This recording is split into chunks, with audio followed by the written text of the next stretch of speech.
사회가 매우 혼란스럽습니다. 누구 때문인가?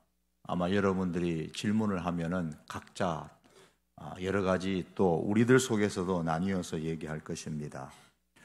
초시성을 가진 분의 잘못인지, 아니면 윤시성을 가진 분의 때문에 그런 것인지, 그것도 아니면 대통령 때문에 그런 것인지, 그도 아니면 여당 때문인지 야당 때문인지 국민 때문인지, 아마 각각의 생각들이 다 다를 것입니다. 생각을 우리 자유롭게 하고 그에 따라서 행동을 하겠지만 분명한 것 한 가지는 있습니다. 그것은 억울한 사람이 생기지 않도록 해야 한다라는 겁니다. 억울함은 사람의 마음에 아주 깊은 상처를 남깁니다. 심지어 이 억울함이 심하면 그것을 참지 못하고 스스로 생명을 끊어 자신의 그 억울함을 호소하는 사람들도 있습니다. 우리는 이와 같은 일들도 많이 주변에서 보아왔습니다. 하나님께서는 하나님의 사람들이 서로 공동체를 이루어 살면서 나로 인해서 억울한 일을 당하지 않도록 그런 법적인 제도를 만드셨는데, 그 중에 하나가 바로 오늘 본문의 도피성 제도입니다. 도피성을 만든 목적은 부지 중에, 즉 자기가 알지 못하는 중에 실수로 사람을 죽인 사람이 억울하게 보복당하여 죽는 것을 막기 위한 제도입니다. 3절에 보시면 부지 중에 실수로 사람을 죽인 자를 그리로 도망하게 하라. 이는 너희를 위해 피해 보복자를 피할 것이니라고 했습니다. 부지 중에 실수로 사람을 죽인 사람은 도망하라고 했습니다. 어디로 도망갑니까? 도피성입니다. 내 식구나 친척이나 혹은 가까운 사람이 살해를 당했을 경우에 복수하고 싶어 하는 것이 일반적인 사람들의 마음일 겁니다. 복수를 하되 받은 정도로 복수하는 것이 아니라 내가 받은 상처보다도 더 큰 상처를 입힐 수 있도록 그렇게 보복하고 싶어 합니다. 그러므로 사람의 이 복수 심리에 의해서 억울하게 더 많이 당하는 사람도 없잖아 생기게 되는 겁니다.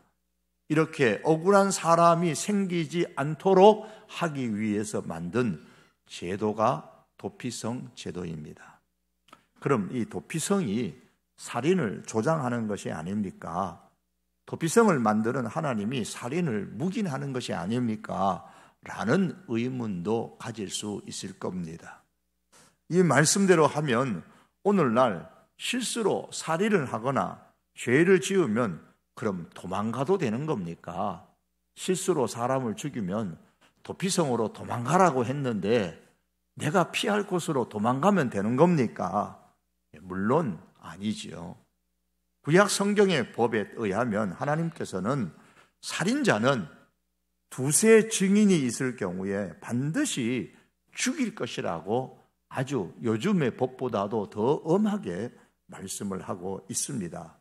그러므로 하나님께서는 살인이나 기타의 여러 범죄를 옹호하시는 것이 아니라 단지 실수로 그러한 사람이 억울함을 당하는 사람이 되지 않도록 하라는 것이 도피성에 관한 말씀의 요지인 겁니다. 그렇다면 오늘날 부지 중에 실수로 사람을 죽인 사람이 그 살인죄가 사실임이 드러났을지라도 죄값을 받지 않습니까? 그렇지 않지요. 지금 우리의 법은 실수로 살인을 했던, 고의로 살인을 했던 다 살인죄에 대한 죄값을 치르게 됩니다. 그러면 이 도피성의 제도는 오늘 우리나라, 우리들에게는 해당되지 않는 제도입니다. 그 당시 가나안 땅에 들어가 살던 이스라엘 사람들에게만 적용되었던 제도입니다. 그렇다면 이렇게 지금 우리에게 적용되지도 않는 이 도피성 제도를 우리가 왜 생각하고 묵상하고 살펴보아야 되겠습니까? 이 시점에서 우리가 먼저 생각할 것은 1절과 2절의 말씀입니다. 1절, 2절의 말씀에 여호와께서 여호수아에게 말씀하여 이르시되 이스라엘 자손에게 말하여 이르기를 내가 모세를 통하여, 자 여기서 모세를 통하여 너희에게 말한 도피성들을 너희를 위해 정하여 그랬습니다. 하나님께서 모세에게 명령하여 도피성을 만들라고 먼저 말씀하셨다라는 거예요. 민수기 35장과 신명기 19장에 보면 하나님께서 모세에게 도피성을 만들라라는 말씀이 나옵니다. 그리고 본문에서 하나님이 다시 과거에 모세에게 명했던 그 도피성을 만들라고 여호수아에게 하나님께서 말씀하신 겁니다. 그러면 이 말씀, 도피성을 만들라는 말씀은 가나안 땅에 들어오기 전부터 주셨던 말씀이죠. 모세에게 먼저 주셨던 말씀이니까 모세는 가나안 땅에 들어오기 전에 사람이잖아요. 이것처럼 출애굽기나 민수기나 신명기의 말씀에 보면 이스라엘 백성이 가나안 땅에 들어가서 살기 이전에 이미 하나님께서는 이스라엘 백성들에게 너희가 가나안 땅에 들어가면 이렇게 살아야 된다, 저렇게 살아야 한다라는 삶의 원리, 삶의 그 원칙, 방향들을 가르쳐 주셨습니다. 다시 말해서 가나안 땅에서의 삶의 원칙이 가나안 땅에 들어가기 이전에 이미 정해져 있었던 겁니다. 이것이 뭘 의미할까요? 가나안 땅에서의 삶은 이스라엘 사람들이 자기 입맛대로 살아도 되는 삶이 아니라는 겁니다. 자기 취향대로 살아가는 삶이 아니라 하나님의 그 원칙에 의해서 살아야 하는 땅이 가나안 땅에서의 삶입니다. 도피성 역시 가나안 땅에서 사는 이스라엘 백성들에게 삶에 대한 하나님의 한 가지 원칙을 말씀하고 있는 겁니다. 다시 말하면 도피성의 제도를 주신 그 목적은 억울한 사람이 생기지 않도록 하라는 거예요. 너희가 가나안 땅에 사는 동안에 너희 주변에 억울한 사람이 생기지 않도록 배려하라는 겁니다. 억울하게 죽는 일이 없도록 하기 위해서 도피성은 가능한 사람들이 가기에 먼 곳에 만들지를 않았습니다. 만일 도피성이 먼 곳에 하나 만들어 놓았다면 어떤 일이 벌어질까요? 도피성으로 피신하려고 가다가 쫓아오는 보복자에게 붙잡혀서 죽을 확률이 굉장히 심하겠죠. 그래서 하나님께서는 도피성을 이스라엘 백성이 사는 가나안 땅 그 전역의 중심지에다가 한 개도 아니고 6개를 만들라고 하셨습니다. 그것이 오늘 본문 7절과 8절의 말씀이죠. 이에 그들이 납달리의 산지 갈릴리의 게데스와 에브라임 산지의 세경과 유다 산지의 기랏 아르바 곧 헤브론과 여리고 동쪽 요단 서쪽 저쪽 루벤 지파 중에서 평지 광야의 베셀 갓 지파 중에서 길루아 라못 므낫세 지파 중에서 바산 골란을 구별하였다 그랬습니다. 도피성 성읍이에요. 자, 지도를 보면 우리는 금방 도피성이 있는 곳을 우리가 볼 수가 있는데요. 지도에 이렇습니다. 자, 이 지도에 보시면 이스라엘 땅 전역에서 골고루 다 퍼져 있잖아요. 골고루 퍼져 있어요. 제일 위에 나오는 게데스로부터 해가지고 게데스, 이 게데스에서부터 시작해가지고 가장 중앙에 있는 세겜도 나오죠. 그리고 저 아래에 있는 헤브론도 나오죠. 그리고 옆으로 나가면 요단강 건너기 이쪽, 저쪽 여기 나오는 베셀도 나오고요. 그리고 라못도 나오고요. 그리고 그 위쪽에 또 골란도 나옵니다. 이렇게 하나님께서는 6성읍을 골고루 전국에다 만들어 놓으셨습니다. 그래서 도피성으로 가는 길이 멀어서 가다가 붙잡혀 죽는 것을 막기 위한 것이에요. 신명기 19장 6절에 보면 그 피를 보복하는 자의 마음이 복수심에 불타서 살인자를 뒤쫓는데 그 가는 길이 멀면 그를 따라 잡아 죽일까 하노라. 가는 길이 멀면 안 된다. 가다가 죽으면 억울하잖아. 그러니 멀리 만들지 말라 말씀합니다.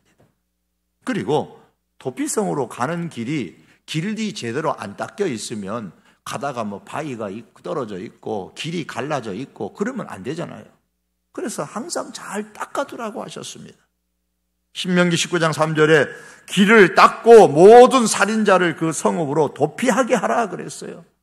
그래서 유대인들은 도피성으로 쉽게 갈 수 있도록 하기 위해서 1년에 한 번씩 남녀노소 없이 나가서 도피성으로 가는 길을 잘 닦고 보수했다고 합니다.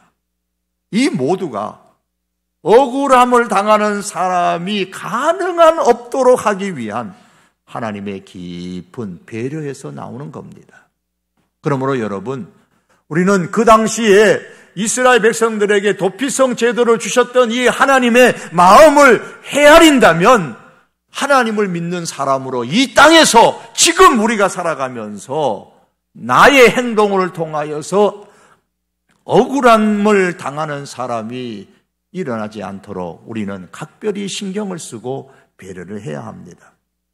예컨대 내가 법조계에 종사한다면, 정치인이라면 억울한 사람이 생기지 않도록 그렇게 정치를 해야 되고 법을 집행해야 될 겁니다. 법을 만드는 국회에 종사한다면 억울한 사람이 생기지 않도록 법을 만들고 법 제도를 만들어야 될 겁니다.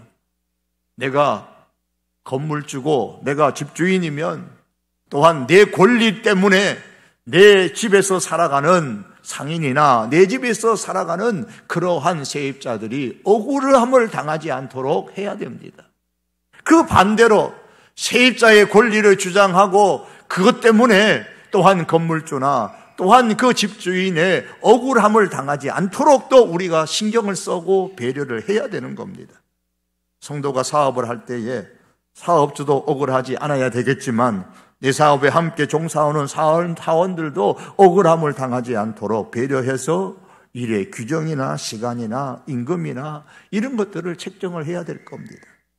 만일 성도인 내가 학생이라면 내가 억울해도 안 되지만은 나의 컨닝하는 그 행동으로 인해서 다른 친구의 학생이 억울한 일을 당하지 않도록 해야 되는 거예요. 내가 부정한 방법으로 컨닝하고 시험을 쳐서 장차 이 성적 우수 장학금을 받았다고 한번 생각해 보십시오. 나 때문에 정당하게 성적 우수 장학금을 받아야 될 사람이 억울한 일을 당하는 거예요. 받지 못하죠. 이렇게 나의 행동으로 억울한 사람이 생기지 않도록 해야 할 신앙적인 책임이 우리 성도들에게 있습니다. 성도인 우리가 사회에서 어떤 일에 종사하든 어떤 위치에 있든 이러한 하나님의 마음을 기억하고 실천할 수 있어야 합니다. 하나님의 사람들아, 너의 삶 주변에 너로 말미암아 억울한 사람이 생기지 않도록 해라. 진영 논리에 우리가 몸살을 앓고 있는데 내 진영과 다른 사람이라고 해서 억울함을 당하지 않도록 이쪽도 배려할 줄 알고 저쪽도 배려할 줄 아는 그런 넉넉한 마음을 우리 성도들이 어느 때보다도 가져야 할 때입니다. 사랑하는 성도 여러분, 성도로서 우리는 내 멋대로 내 생각대로 사는 사람이 아닙니다. 하나님께서 말씀하시고 정해 주셨던 이 삶의 원리에 따라서 살아야 합니다. 이것이 하나님을 경외하는 삶의 모습입니다. 그리고 도피성 제도를 주신 이유는 신약의 관점에서 볼 때에 또 다른 뜻이 있습니다. 부지 중에 실수로 사람을 죽인 사람이 도피성으로 피신하면 유대인이든 그 사람이 이방인이든 누구나 도피성 안에서 생명을 보존할 수가 있습니다. 그런데 6개의 도피성은 모두 다 레위인들이 사는 거주지예요. 주거지입니다. 민수기 35장 6절에 보면 너희가 레위인에게 줄 성읍은 살인자들이 피하게 할 도성으로 6성읍이요 그 외에 42성읍이라 그랬습니다. 그러니까 레위인들이 살아갈 수 있도록 이스라엘 전 지파로부터 백성들로부터 받았던 성읍이 48개 성읍과 그 주변의 목초지예요. 그런데 그 중에 6개, 도피성 6개는 다 레위인들이 살아가도록 주어진 성읍입니다.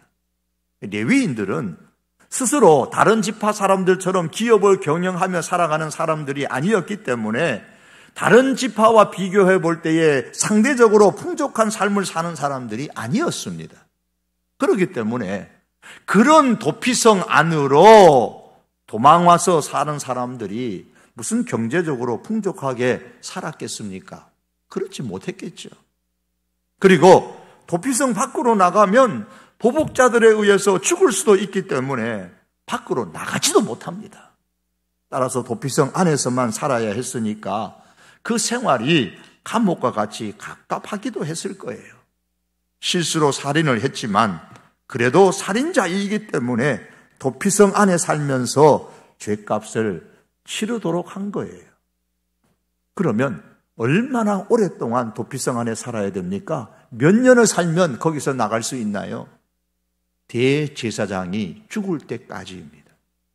6절에 보시면 그 당시 대제사장이 죽기까지 그 성읍에 거주하다가 그 후에 제사장이 죽은 이후에 그 살인자는 그 성읍 곧 자기가 도망하여 나온 자기 성읍, 자기 집으로 돌아갈지니라. 도피성에 살다가 대제사장이 죽었다라는 소식은 여기에 살아가는 이 살인자에게는 뭐예요? 복음이에요, 복음. 아주 기쁜 소식이에요. 그 소식을 듣자마자 도피성에 나와서 자기 고향으로, 자기 집으로 돌아가서 살 수가 있습니다. 더 이상 죄에 대한 대가를 지불하지 않아도 된다는 뜻입니다. 그 누구도 이 사람이 살인자라고 그렇게 죄의 대가를 갚아야 한다고 말할 수도 없다는 거예요. 누구 때문에 자유로운 몸이 되었습니까? 대제사장 때문입니다. 대제사장이 죽었기 때문이에요. 따라서 대제사장의 죽음은 곧 무엇을 의미하느냐? 생명의 속전을 의미하는 겁니다. 이 살인자가 죽어야 되는데 대제사장이 대신 죽었기 때문에 이 살인자의 살인죄가 이제 없어졌다. 대제사장이 그 속전을 했기 때문에 대가를 지불했기 때문에 이제 이 살인자는 죄가 없어졌다라는 그런 뜻입니다. 대제사장이 죽음으로 생명에 대한 속전을 갚았기 때문에 이제 더 이상 죄 지은 사람으로 살지 않고 자기 집으로 돌아가서 죄 없는 사람으로 자유롭게 살 수가 있습니다. 이것이 바로 도피성 제도를 주신 하나님의 긍휼, 하나님의 용서의 은혜입니다. 사랑하는 성도 여러분, 예수님은 우리의 대제사장이십니다. 성경이 말씀합니다. 그러므로 우리에게 큰 대제사장이 계시니 승천하신 이 곧 하나님의 아들 예수시라. 예수님이 대제사장이라고 성경은 히브리서 5장에서 말씀했습니다. 대제사장이 죽음으로 말미암아 도피성에 있는 죄인이 이제 자기 집으로 돌아갈 수 있는 완전한 자유를 얻었던 것처럼 대제사장이신 예수님께서 십자가의 죽으심으로 말미암아 우리의 모든 죄가 다 사함받고 죄로부터 완전히 자유의 몸이 됩니다. 더 이상 그 누구도 나의 죄로 인한 벌을 받지 아니하고 살아도 된다라는 뜻입니다. 예수님께서 말씀하시기를 진리를 알지니 진리가 너희를 자유케 하리라 그랬어요. 무엇으로부터의 자유입니까? 여기서 진리란 뭘 의미합니까? 이 말씀에 이어서 예수님이 이르시기를 죄를 범하는 자마다 죄의 종이라. 그러므로 아들이 너희를 자유롭게 하면 너희가 참으로 자유로우리라고 말씀을 하셨습니다.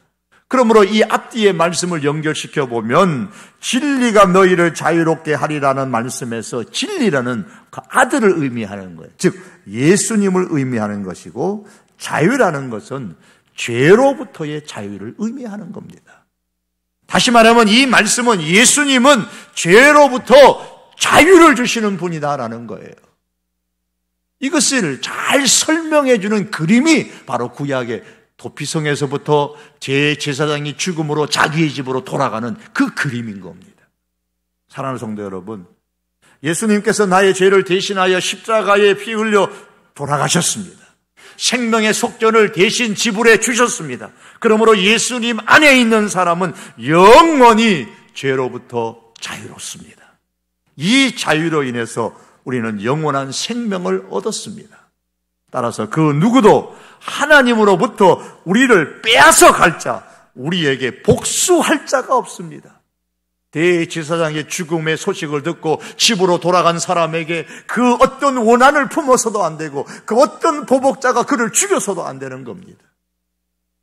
예수님이 말씀하시기를 내가 그들에게 영생을 주노니 영원히 멸망하지 아니할 터이요 또 그들을 내 손에서 빼앗을 자가 없느니라. 영원히 멸망하지 않습니다. 예수님의 손에서 빼앗을 자가 없습니다. 그렇습니다.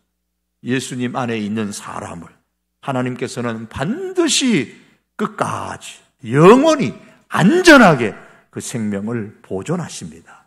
이것이 하나님의 긍휼과 용서의 은혜입니다. 그런데 여기서 우리가 알아야 할 것이 한 가지 있습니다. 도피성에 들어오려면 거쳐야 하는 한 가지 과정이 있습니다. 4절의 말씀이에요. 이 성읍들 중에 하나에 도피하는 자는 그 성읍에 들어가는 문어기에 서서 그 성읍의 장로들의 귀에 자기의 사건을 말할 것이요. 자기의 사건이 뭐겠어요? 내가 부지 중에 알지 못하는 중에 이렇게 실수로 사람을 이렇게 하다 보니까 이렇게 죽였습니다 라는 그 살인 사건을 말하는 거예요. 다시 말하면 도피성에 들어오려는 사람은 반드시 자기의 죄, 그 죄를 인정하고 고백을 해야 합니다. 김남준 목사가 쓴 하나님의 용서라는 아주 작은 소책자의 서문에 보면 한 이야기를 소개하고 있는데 누군가가 지어낸 이야기입니다. 어떤 설명을 좀 더 잘하기 위해서 지어낸 이야기인데 이런 이야기가 있어요. 아버지와 아들이 있었습니다. 아들을 깊이 사랑하는 그 아버지가 겨울이 되면 유난히 추위를 많이 타는 아들을 위해서 따뜻한 옷 한 벌을 마련을 했습니다. 아들에게 그 옷을 선물해 주었어요. 아버지의 선물을 받았던 아들이 정말 뛸 듯이 기뻐했습니다. 아버지가 주신 그 옷이 너무 부드럽고 따뜻해서 자꾸만 만져보고 싶었습니다. 이 옷만 있으면 아무리 세차게 바람이 불고 매서운 추위가 몰려와도 끄떡없이 겨울을 지낼 수 있으리라 그렇게 느껴졌습니다. 아들은 아버지가 선물로 주신 그 옷을 들고 몇 번이나 아버지한테 고맙습니다. 아버지 고맙습니다. 정말 고맙습니다. 라고 인사를 했습니다. 그런데 이상한 일이 벌어졌어요. 아들은 그 옷을 가지고 옷장에다가 딱 걸어놓고 때때로 꺼내보기만 할 뿐 도무지 입으려고 하지를 않습니다. 그런 아들이 아버지가 이해가 안 됐어요. 어느 날 아버지가 밖에 나갔다가 새파랗게 질려 온몸이 얼어붙은 데 돌아온 이 아들을 보고서 물었습니다. 야야, 날이 이렇게 추운데 왜 내가 준 옷을 왜 입지 않니? 내가 너에게 사준 따뜻한 옷이 있다는 거 너 잊어버렸느냐? 그러니까 아들이 고개를 저으며 말합니다. 아니에요. 제가 있다니요. 아버지께서 선물하신 따뜻한 옷이 있다는 거 내가 너무 잘 알아요. 아들은 이렇게 말한 이후에 꽁꽁 얼어붙은 손을 아버지가 선물하신 옷에 이렇게 걸어 놓았던 옷에 이렇게 싹 부비면서 녹였습니다. 그 모습을 보았던 아버지가 참 답답했어요. 야야, 그 옷은 입는 것이지 그렇게 만져보거나 걸어두고 구경만 하라고 준 게 아니야. 그러니까 좀 그 옷 입고 즐겨라. 내가 그 옷을 입고 좀 따뜻하게 이 겨울을 지냈으면 좋겠다. 그렇게 아버지가 이야기를 합니다. 하지만 아들은 그 이야기를 듣고도 옷을 입으려고 하질 않아요. 점점 날씨가 더 추워지고 아들은 추위에 점점 더 지쳐갔습니다. 처음에는 아버지가 준 따뜻한 옷을 생각만 해도 추위가 좀 가시는 것 같고 그랬는데 시간이 흐른 뒤부터는 추위에 너무 떨어가지고 그 옷이 무용지물인 것처럼 느껴졌어요. 그래서 아들이 울먹거리며 아버지한테 옵니다. 아버지, 나 너무 추워요. 너무 추워서 제가 아무것도 할 수 없어요. 밖에 나가서 뭔가 아버지를 기쁘시게 하는 일들을 하고 싶은데 너무 추워서 제가 꼼짝도 못 하겠어요. 보다 못한 아버지는 아들의 손을 잡고 자기가 선물한 따뜻한 옷이 걸려있는 그 방, 그 옷장으로 데리고 갔습니다. 그리고 말합니다. 야야, 너에게 이 옷이 있지 않냐? 이 옷이 너를 추위로부터 지켜줄 수 있어. 그러자 아들이 고개를 저으면서 말합니다. 아니에요, 아버지. 이 옷이 있었는데도 요즘은 늘 추워요. 그러니까 아버지는 한참을 가볍게 아들을 쳐다보다가 그 옷을 꺼냈어요. 그리고 아들에게 입혀줍니다. 한쪽 팔을 들어봐라. 들어서 옷을 끼워주고, 또 다른 팔을 들어봐라. 그래서 옷을 끼워주고, 옷을 잘 이렇게 맵시를 이렇게 다다듬은 다음에 단추까지 이제 하나하나 다 정성스럽게 채워주었습니다. 그리고 아버지가 아들에게 물었습니다. 야야, 아직도 춥니? 그러니까 아들이 대답합니다. 아니요, 아버지, 하나도 안 추워요. 아버지가 꼭 안아주실 때처럼 정말 너무나 따뜻해요. 왜 제가 그동안 이것을 몰랐을까요? 이것을 입으면 그 어떤 추위에도 끝도 없을 것 같은데. 누군가가 만들어낸 이야기겠죠. 이런 아들이 세상에 어디 있겠습니까? 그러나 여러분, 하나님은 우리에게 우리의 죄와 우리의 잘못으로 인한 이 강추위를 이겨낼 수 있는 긍휼과 용서라는 따뜻한 옷을 준비하셔서 우리 사람들에게 선물로 주셨습니다. 아주 오래전에 여호수아 시대에 도피성을 준비하심으로써 그 사실을 보여주셨습니다. 그리고 예수님의 갈보리의 십자가의 그 죽음을 통해서 하나님의 긍휼과 용서의 옷을 우리에게 주셨습니다. 이 하나님의 긍휼과 용서의 옷을 받아서 여러분, 우리가 옷장에만 보관하고 있는 아들과 같은 사람은 아닐까요? 이 용서의 옷을 혹은 받기를 거절하는 사람은 아닐까요? 하나님의 이 긍휼과 용서의 옷을 받아 입어야 됩니다. 이 옷을 입으면 그 어떤 죄와 잘못으로 인한 강추위도 이겨낼 수가 있습니다. 어떻게 하는 것이 이 용서의 옷을 입는 겁니까? 마치 살인한 이 사람이, 실수로 살인한 사람이 도피성으로 도망가는 것처럼 그 앞에 가서 자기의 사건을 이야기하는 것처럼 우리는 예수님께로 달려가서 나의 사건, 나의 죄를 고백하는 겁니다. 사람에게는 죄를 저지를 능력만 있을 뿐 내가 지은 죄를 해결할 수 있는 능력은 우리에게 없습니다.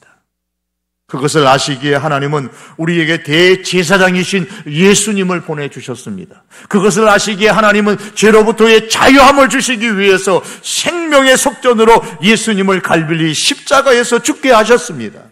그러므로 죄인은 우리에게 필요한 것은 죄 앞에서 무능한 내 자신을 한탄할 것이 아니라 내 죄를 인정하고 하나님께서 주신 예수님께로 달려가는 것입니다. 성경은 말씀합니다. 그 아들 예수의 피가, 그 예수님의 피가 우리를 모든 죄에서 깨끗하게 하실 것이요. 요한일서 1장 7절의 말씀입니다. 사랑하는 성도 여러분, 하나님은 우리의 죄를 하나라도 더 찾아내어서 고통을 느끼도록 만들기 위해 조사하는 그런 검사가 아닙니다. 하나님의 긍휼과 용서의 옷을 입고 따뜻하다고 기뻐하는 우리의 모습을 정말 보고 싶어 하시는 아버지와 같은 분이십니다. 죄로 망가진 우리의 인생을 가지고 예수님께로 달려가 우리의 모든 사건을 고하십시오. 그러면 하나님께서는 우리 인생을 새롭게 또 고쳐서 사용하실 줄 믿습니다. 말씀을 맺겠습니다. 사랑하는 성도 여러분, 하나님은 사람이 사는 세상 가운데서 성도인 우리로 인하여 억울한 사람이 생기지 않기를 지금도 원하십니다. 그러므로 우리가 어떤 위치에 있든지 간에, 어떤 신분에 있든지 간에 성도인 나로 인하여서 억울한 사람이 생기지 않도록 우리 주변의 사람들을 배려하는데 힘쓸 수 있는 우리의 삶이 되기를 원합니다. 더 나아가서 우리에게 주신 대제사장 되신 예수님께로 달려가서 나의 죄를 고백함으로써 하나님의 은혜와 긍휼의 용서를 경험하고 누리며 살아가는 하나님의 백성들이 될 수 있기를 주님의 이름으로 축복합니다. 기도하시겠습니다.